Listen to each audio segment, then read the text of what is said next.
ಅತ್ತೆ ಏನು ಹೇಳಿ.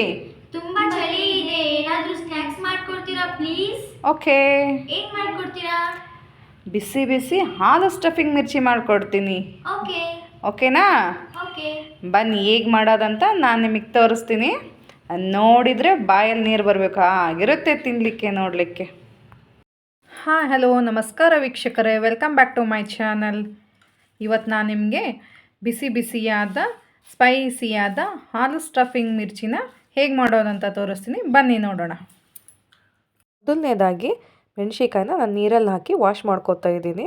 ಆದಷ್ಟು ದಪ್ಪ ಮೆಣಸಿಕಾಯಿ ತೊಗೊಳ್ಳಿ, ತುಂಬ ಮಾಡಲಿಕ್ಕೆ ಸ್ಟಫಿಂಗ್ ಇಟ್ಕೊಳ್ಳಿಕ್ಕೆ ತುಂಬ ಅನುಕೂಲ ಆಗುತ್ತೆ, ಚೆನ್ನಾಗೂ ಅನಿಸುತ್ತೆ ನಮಗೆ. ನೋಡಿ, ಈ ರೀತಿ ಮೆಣಸಿಕಾಯಲ್ಲಿರೋದನ್ನ ಬೀಜನೆಲ್ಲ ತೆಗೆದುಬಿಟ್ಟು ಸ್ಟಫಿಂಗಿಗೆ ತುಂಬಲಿಕ್ಕೆ ಚೆನ್ನಾಗುತ್ತೆ ಅಂತ ಬೀಜನೆಲ್ಲ ತೆಗೆದುಬಿಟ್ಟು ಇಟ್ಕೋಬೇಕು. ಸ್ಟಫಿಂಗ್ ಮಾಡಲಿಕ್ಕೆ ತುಂಬ ಚೆನ್ನಾಗಾಗುತ್ತೆ. ನಾನು ಈಗ ಎಲ್ಲ ಮೆಣಸಿಕಾಯಿದು ಬೀಜ ತೆಗೆದು ರೆಡಿ ಮಾಡ್ಕೋತಾ ಇದ್ದೀನಿ. ನೆಕ್ಸ್ಟ್ ಆಲೂಗಡ್ಡೆನ ಬೇಯಿಸ್ಬಿಟ್ಟು ರೆಡಿ ಮಾಡಿ ಇಟ್ಕೋಬೇಕು ಸ್ಟಫಿಂಗ್ ಮಾಡಲಿಕ್ಕೆ. ನೆಕ್ಸ್ಟ್ ನಾನು 1 ಕಪ್ ಆಗುವಷ್ಟು ಕಡಲೆ ಹಿಟ್ಟು ತೊಗೋತಾ ಇದ್ದೀನಿ. ಇದಕ್ಕೆ ಉಪ್ಪು, ಸೋಡಾ, ಅಜ್ವಾನ ಹಾಕಿ ಚೆನ್ನಾಗಿ ಕಲಿಸ್ಕೋಬೇಕು. ನಾನು ಅದಕ್ಕೆ ಬಜ್ಜಿ ಹಿಟ್ಟನ್ನ ರೆಡಿ ಮಾಡ್ಕೊಂಡಿದ್ದೀನಿ. ತುಂಬ ತೆಳುವಾಗೂ ಇರಬಾರ್ದು, ತುಂಬ ಗಟ್ಟಿಯಾಗೂ ಇರಬಾರ್ದು. ಈ ರೀತಿ ಬಜ್ಜಿ ಹಿಟ್ಟಿಗೆ ರೆಡಿ ಮಾಡ್ಕೊಂಡ್ರೆ ನಾನು ಉಪ್ಪು, ಸ್ವಲ್ಪ ಸೋಡಾ ಹಾಕಿಬಿಟ್ಟು ರುಚಿ ತಕ್ಕಷ್ಟು ಸೋಡಾ, ಉಪ್ಪನ್ನು ಹಾಕ್ಕೊಂಡ್ಬಿಟ್ಟು ಕಲಿಸ್ಕೊಂಡಿದ್ದೀನಿ.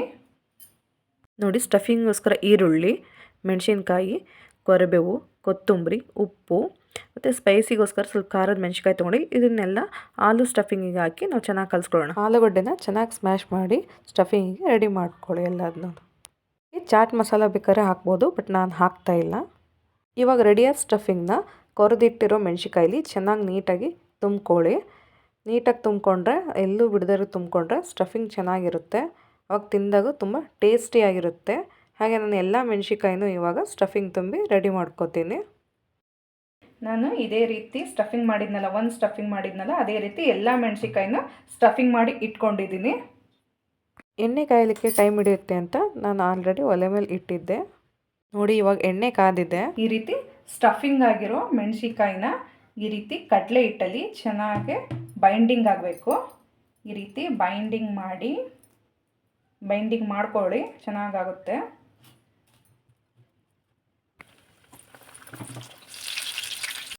ನೋಡಿ, ಇದನ್ನು ಚೆನ್ನಾಗಿ ಫ್ರೈ ಮಾಡ್ಕೊಳ್ಳಿ. ಈವ್ನಿಂಗ್ ಸ್ನ್ಯಾಕ್ಸ್ ಆಗಿರ್ಬೋದು, ತುಂಬ ಚೆನ್ನಾಗುತ್ತೆ. ಈ ಚಳಿಗಾಲಕ್ಕಂತೂ ತುಂಬ ಮಾಡುತ್ತೆ ಸ್ಪೈಸಿ ಆಗಿರೋ ಸ್ನ್ಯಾಕ್ಸ್ ಇದು. ಇದನ್ನು ನೀವು ಮನೇಲಿ ಮಾಡಿ ಹೇಗೆ ಬಂತು ಅಂತ ನನಗೂ ಹೇಳಿ. ಸ್ಟಫಿಂಗ್ ಮಿರ್ಚಿ ಸವಿಯಲು ಸಿದ್ಧ. ನೋಡಿ, ಎಷ್ಟು ಚೆನ್ನಾಗಿ ಬಂದಿದೆ. ಇದು ತುಂಬ ಚಳಿಗಾಲಕ್ಕೆ ತುಂಬ ಚೆನ್ನಾಗಿರುತ್ತೆ ಸ್ನ್ಯಾಕ್ಸು. ನೀವು ಒಂದ್ಸಲ ಟ್ರೈ ಮಾಡಿ ಹೇಗೆ ಬಂದಿದೆ ಅಂತ ನನಗೆ ನೋಡಿ, ಎಷ್ಟು ಚೆನ್ನಾಗಿ ಬಂದಿದೆ. ಬಿಸಿ ಬಿಸಿಯಾಗಿ ತುಂಬ ಸ್ಟಫಿಂಗ್ ತುಂಬ ಚೆನ್ನಾಗಿದೆ. ಇದನ್ನು ನೀವು ಕೂಡ ಸವಿದು ಚೆನ್ನಾಗಿದೆ ಅಲ್ವಾ? ಸವಿದು ಕಮೆಂಟ್ ಮಾಡಿ ನನಗೆ.